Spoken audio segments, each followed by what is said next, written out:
Hello again. Thank you for watching this video and studying your math with me.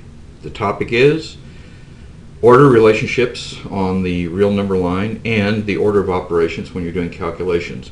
Specifically, we're going to talk about how you figure out which is the greater or lesser of two fractions, how you use exponents with fractions, and how you do computations using the order of operations with fractions. There are times when we want to compare the size of two numbers. For example, we might want to know which is the greater amount, the larger size, or the longer distance on a number line. On the number line, the number further to the left is always less. So minus 3 is less than minus 1 because minus 3 is to the left of minus 1. Similarly, the number further to the right on the number line is always greater. So 5 is greater than 2 because 5 is to the right of 2. We have symbols to show this. The arrow always points to the smallest number, so whenever I see this symbol, the arrow is pointing to the smaller number, and it's red is less than. And if the arrow is pointing the other way, the smaller number is on the right side of the arrow. The arrow always points to the smaller number, but this is red is greater than. Similarly, if we put an equal sign under these, we read this as less than or equal to, or greater than or equal to, allowing the possibility of equality in those cases. And we can talk about identifying the greater fraction. Now, to compare fractions, you have to have the same denominator, but once you get the same denominator, you compare the numerators, and the fraction with the greater numerator is the greater fraction. Let's do some problems with this then, and these are problems that will be on the worksheet later. So here the common denominator is 10, so I have 5 over 10, and this is going to be 8 over 10. So I know that the arrow has to point that way. Here I have 5 over 4, 13 over 9. The common denominator in this case is going to be 36. So this is going to be 45 over 36, and this is going to be 52 over 36. So the arrow is going to point that way, and the arrow points that way. Now I could find the common denominator over here for these two numbers, and certainly could, but this number is less than 1/2. This number is greater than 1/2, so I know it certainly is going to go that way. Our order of operations really is the same as it always was. We do all operations inside parentheses or other grouping symbols first. Then we simplify any expressions with exponents or square roots next. Then we multiply and divide proceeding from left to right, and then we add or subtract proceeding from left to right. Now we're going to do a set of exercises, and this is the exercises that we're drawing from, but we're going to do a few of these using those principles. So here is a problem that's called 2c. So the first thing that I'm going to do is do the exponents. So this becomes 25 over 36, and this becomes 27 over 125.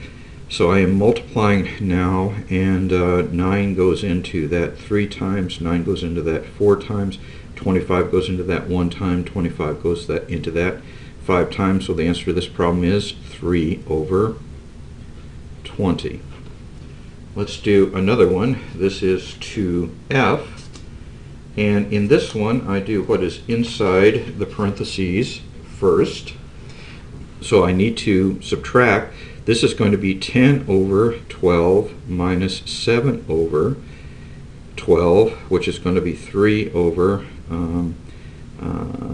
12. And this is going to be times 7 over 9. Now 3 goes into 3 once, and then 3 goes into 9 3 times. So this is going to be 7 over 36 as a final answer. Let's look at 2i. Now here we're going to square, and then we're dividing. So when I square 2/3 times 2/3, I get 4 over 9. And I'm going to invert and multiply, and that is 9 over 5. The 9's will cancel, and the answer to that one is 4 over 5. The last example that we're going to talk about is the most complicated. We have this. First thing I'm going to do is my parentheses. Now this is going to be 4 over 9 minus, when I get a common denominator, it's 3 over 9, so that is 1 over 9. So the first step is I have this.